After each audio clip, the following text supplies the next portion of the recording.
Hello and welcome. In this tutorial, we are going to look at how to create our source code repository and how to exchange the files between our system and the repository. In the last tutorial, we looked at how to generate a public key crypto system. We generated SSH keys on our system and we put our public key on our GitHub repository or on our GitHub account. Now we are going to see how to use that. It is important because we cannot push information from our system to the repository if we do not have that public private key pair generated and matched. So I'll head over to my GitHub account and I'm going to create a new repository. So I'm going to go to this, click on repositories and create new. I want to create a repository named, let's say, class 1, and I'm going to make it a public repository. Now if you have a paid account, you can actually have private repositories, but you can leave them public as long as you are not having proprietary source codes. You select add a readme file here. We also have the .gitignore. We're going to look at how this is important later on, but files that we don't want to be staged or pushed from our system or pulled to our system will go into the gitignore folder, and so the system is going to ignore those files while the files or the directories are transferred. If this is like an open source project, we can add the kind of license. If not, you just select add a readme file and create repository. Now we've created a repository called class 1. You go over to code here. Make sure you select the SSH tab. You can also do this with HTTPS, but we want to use SSH for this tutorial. You click here to copy and head over to your command line interface. Now I'm going to be using Commander for this. Commander is another console emulator for Windows. In the last tutorial, we used the Git Bash emulator.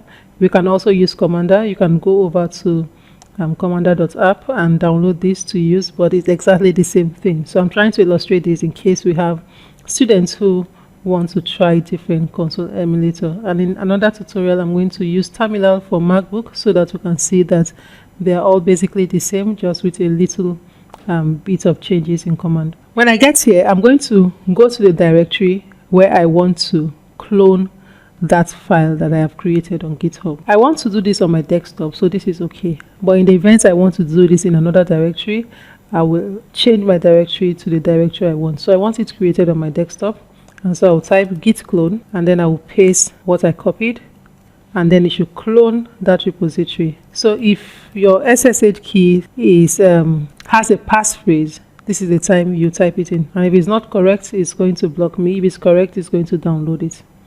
And now when I come back to my desktop, I'm going to find that. So I can go to the directory called class 1 on my desktop now, and I have it there. If I list, I'm going to see that the only thing I have there is my readme file. So I'll go over this again. When you go to GitHub, you create a new repository. The repository is just like a project or a folder with a project where you're going to store all your files. You are going to add a readme file to it, and then you are going to come over to code, and then you want to clone this repository with SSH. You come to your computer, your command line, and then you go to the directory where you want to put this file, and then you type git clone and then paste what you copied and then enter, and this is going to copy that file from GitHub here. We can now head over to our text editor. I'll be using Atom, so I'm going to open that, and I have my Atom opened. I want to add that project, so I'm going to go to file. I will add project folder, and what I want to add is on my desktop, and I want to add class 1 folder. Now I have that folder here. I'm open the readme file. Now this is written in Markdown. Markdown is a different way of writing stuff. It's not a language, but that is what GitHub uses. And since this is not a tutorial on how to use GitHub, we're just going to skip how to use Markdown, but just follow exactly what I do. In another different course where we handle this, you can learn how to use all of this. Now for the README file, just type this is a trial repo. Save this. Once I put this and save and head over to my command line, if I type git status like this, it will show me that I have modified the README file. It is not yet staged. How do we stage this file? I will type git add and then the name of the file. You can use the all flag like this and it adds that. If I type git status again, we have it already staged, ready to be committed. The next thing to do is to type git commit, and then I want a commit message. I'll use the M flag and I'll write first commit or any message you want. Once this is done, now if you haven't generated SSH keys between your system and GitHub, this is where you begin to get your error message when you try to push to the repository. Now because there's a connection, when I put git push origin and the name of my branch is main, origin main, and this automatically transfers the file to GitHub, and the file has been successfully transferred, and this is the commit number. If I come to GitHub here and I refresh, it will just show me that a new file was transferred and it's the README that was modified, and this is what I typed there. This is a trial repo. It was done 44 seconds ago or 1 minute ago, and this is the commit number. So this is how we transfer files, and this is one way, creating a repository on GitHub and sending to your system. But there's another way which is not as straightforward, where you have a file on your system that you want to make a repository and you want to send it to GitHub without having the file on GitHub. You just create the name and send your files. And so let's try to do that so you can understand. Let's say I create a new directory and I'm going to name this directory class 2, or let's say trial 2. So I'm going to go to my trial 2 directory, and then I'm going to go over here and I'm going to add, so I'll remove this project folder and I'm going to add the project folder from my desktop called trial 2.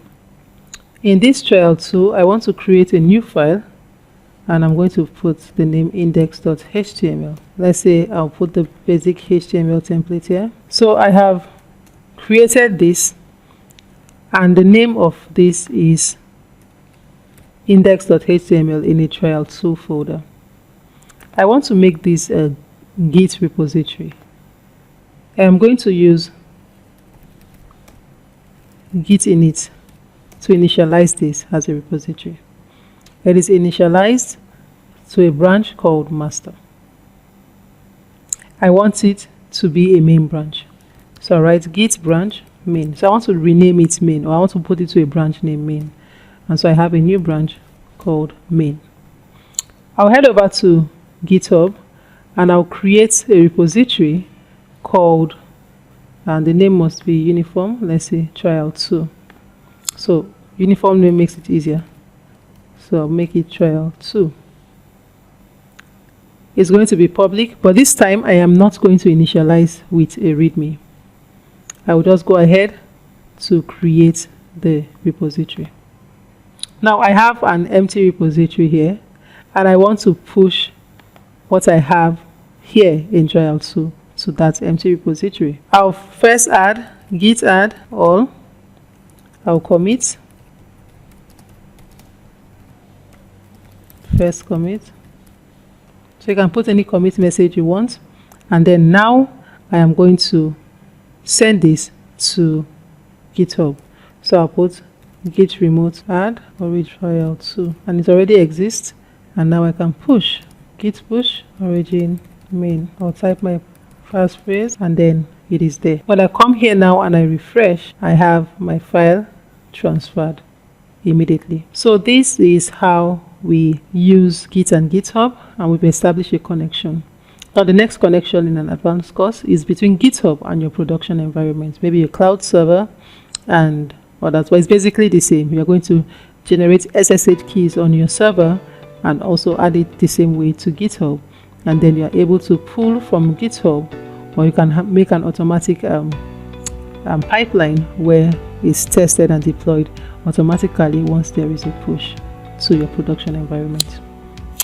So this is where we end this lesson. In the next lesson, we are going to look at how to start creating projects from customer requirements. Thank you and see you in the next lesson.